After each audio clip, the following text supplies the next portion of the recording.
Ողջունում եմ բոլորին, ուրեմն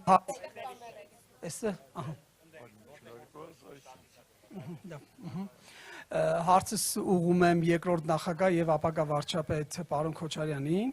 եւ եւս մեկ հարց ունեմ, կցանկանայի, որպեսզի պատասխաներ կրթության ոլորտում, ով որ աշխատում է ծրագրերի հետ կապված։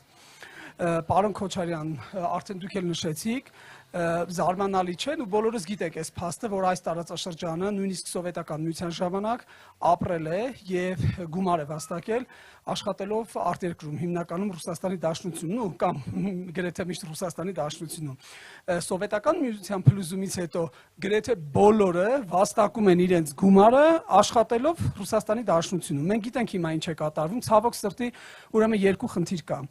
Առաջին խնդիրը, որ շատ մարդկանց, ընդ որում ոչ մի քրեական գործ չկա, դեպորտացիա է արվել եւ կան մարդիկ, ովքեր որ այնտեղ սանկցիայի տակ են Ռուսաստանի Դաշնությունում։ Այսինքն, եթե գան չեն կարող գնալ, ընդ որում այնտեղ ունեն ընտանիք, իսկ շատ մարդկանց, որ դեպորտացիա են արել, իրենք նույնպես չեն կարող վերադառնալ եւ հիմնականում այդ մարդիկ ապրում են, ուսման վարձ են տալիս, հազարու մի հարց են լուծում, չգիտեմ, գազի վճար են լուծում Ռուսաստանում աշխատելով։ Քանի որ դուք համոզված եմ, անցել եք դիվանագիտական մեծ ճանապարհ, կխնդրեի ասեք, այսպես ասած, ինչ ժամկետում այս հարցը կլուծեիք, դուք դառնաք վարչապետ։ Հասկացա, ես ուղղակի մի հարց ունեմ։ 98-2008 թվականների նման խնդրեմ ունեցել եք։ Իհարկե ոչ։